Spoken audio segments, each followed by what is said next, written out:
Today's story is about the giraffe who reaches out.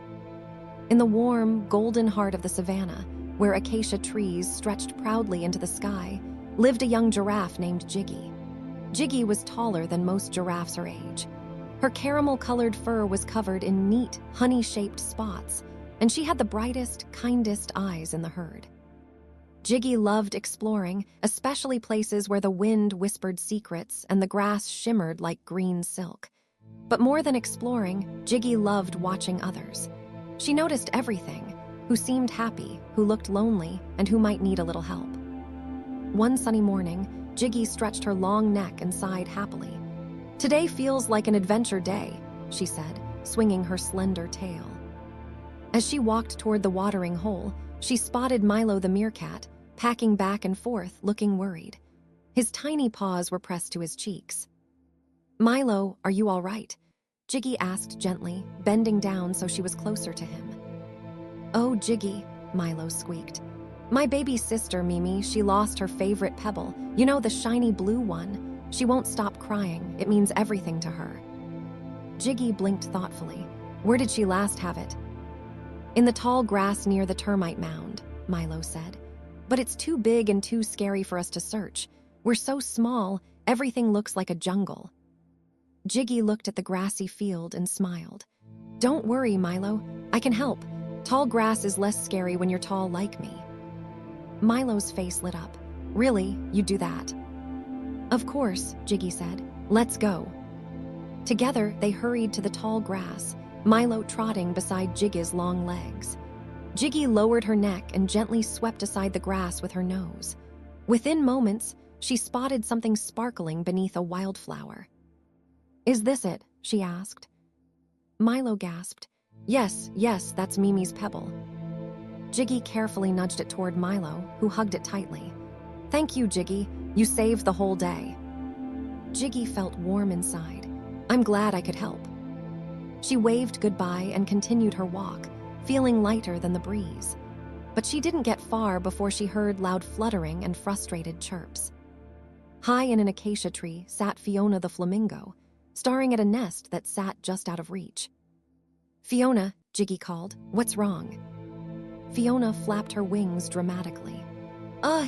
A strong wind blew my friend's nest into this tree, and I promised to get it back, but I can't reach it." Gigi studied the nest. Bundles of grass and twigs were tangled in the branches. "I might be able to," she said kindly. "Would you like some help?" Fiona's eyes widened. "Oh, would you? I've been trying for ages." Gigi reached her neck up and gently freed the nest from the branches. "Here you go." Fiona caught it and hugged it to her wings. "Gigi, you're a lifesaver. My friend will be so grateful." Gigi giggled, just happy to help. She continued toward the watering hole, humming to herself. Helping felt even better than exploring. But just as she arrived, she noticed Tumbo the turtle struggling at the bank. The slippery mud made it impossible for him to climb out of the water. "Oh dear," Gigi murmured. "Tumbo need a hand." Tumbo looked up, embarrassed. "I don't want to bother you. I can figure it out eventually." Gigi shook her head gently. "It's never a bother." She placed a sturdy fallen branch across the bank like a ramp. Tumbo slowly climbed up, step by determined step, until plop, he made it onto dry land. "I did it," Tumbo beamed. "You did," Gigi smiled. "I just added a little support."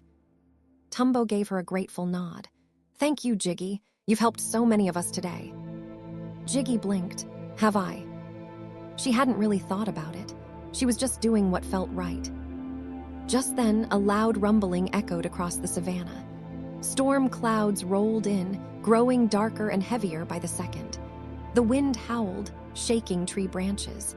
The animals hurried to find shelter, but many small ones struggled to get home in time. Milo, Fiona, Tumbo, and others were already gathering under a thick cluster of trees. But the small ones, like Mimi, were trailing behind, frightened and slow. Gigi's heart raced. She looked around. She couldn't stop the storm, but maybe she could help everyone stay safe. She lowered herself to the ground, making her tall legs into a sturdy bridge. "Everyone climb under me," she called. "I'll block the wind and rain." The animals hurried to her side, nestling beneath her belly and long neck. Gigi stayed still, calm and strong, shielding them as the storm poured down. The rain thumped, the wind roared, and Gigi's spotted coat got completely soaked, but she didn't move. She focused only on keeping everyone warm, dry, and safe. After a long, rumbling moment, the storm finally passed. The sky brightened, and a rainbow stretched across the horizon. "Gigi, thank you," Fiona said softly. "You protected us all," Tumbo added. "You're the best friend anyone could ask for," Milo declared, even though Mimi's pebble slipped from his paw again. The animals gathered around Gigi, nuzzling her legs and brushing against her in gratitude. Gigi blushed. "I didn't do anything special. I just saw someone who needed help." "That is special," Fiona said. "You always reach out without being asked." Gigi looked around at her smiling friends. Friends she hadn't realized she'd made through kindness. "Helping you helped me too," she said gently. "It made my heart feel full." From that day on, whenever someone needed help, they always knew who would notice first. Gigi the giraffe, with the tallest neck, the warmest heart, and friends as wide-reaching as the savannah itself. The end. Today we learned that helping others creates stronger friendships. When we reach out with kindness, without expecting anything in return, we build trust, love, and connections that last a lifetime.